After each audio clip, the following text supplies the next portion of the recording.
Part 4.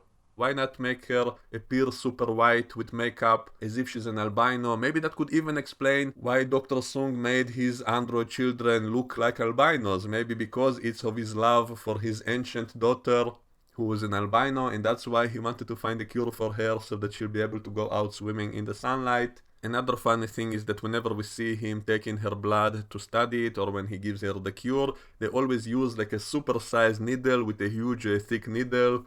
And it's funny because today's needles are not like that. This is like a needle from the 50s, when they used to be really thick and scary and painful.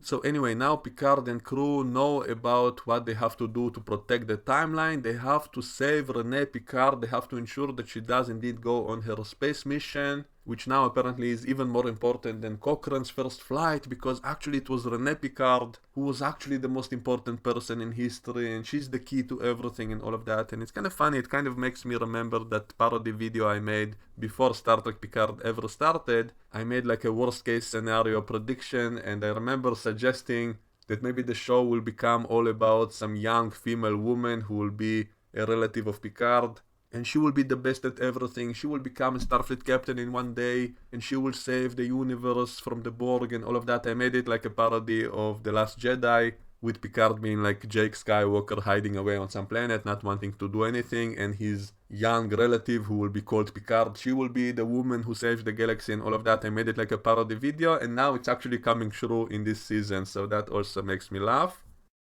So now it's all about saving Renee Picard and making sure she doesn't get scared from this mission and does go on the mission. And so she will be attending some party with other astronauts, and they want to go there to make sure that she'll be okay, I guess. And then it all becomes like kind of an Ocean 11 kind of setting, that they have to get into this building with this high security party, and they cannot simply beam in because there are cameras monitoring everyone at all times, and they will be busted if they go in without invitation. And then the Watcher says that her technology will allow just one person to get in, that she can actually hack the system, but only for one person, which is kind of ridiculous in itself. If she can do that, then why not get everyone in? So with their advanced 25th century technology, they cannot break into this 21st century party, which is so highly secured for some reason that they cannot simply beam in.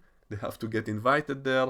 And then Jurati reveals that when she was in school, she learned antique hacking, and so she is able to hack into the system. And it's funny how the Watcher lady is less skilled than Jurati, who learned it in school. So Jurati is able to hack into the system, but the Watcher, who comes from a much more advanced alien society, is unable to do anything. She's basically useless, and it's Jurati who saves the day because she learned antique hacking in school, so she will be able to hack the system.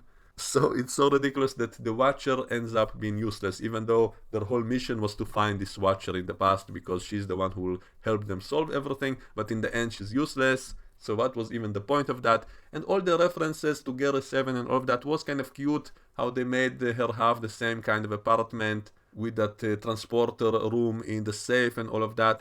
But then they don't actually reveal anything new at all about that species that Gary 7 was sent by, or this woman, or why she looks like Laris. Nothing is answered, and then she ends up being useless and unable to do anything at all.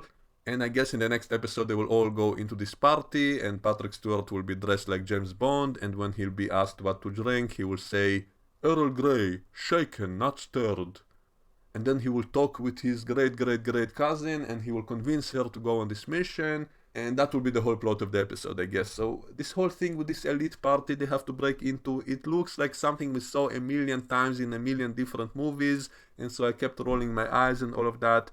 And then Jurati gets herself arrested on purpose because she has to get into the control room. And then we see that the Board Queen is now her imaginary friend, which she keeps seeing and talking to. So I guess the Board Queen will keep being in this season as a ghost now, because, you know, they spent all that budget on her makeup and all of that, so they're going to milk it to the last penny that they spent on it. So she's going to be in the next episodes as a ghost now, as Jurati's imaginary friend. And the only thing I liked in all of these scenes is Jurati's red dress and her cleavage, which did look kind of nice. And so that's the one thing I did like in this episode, and that's why I give it 1 out of 10.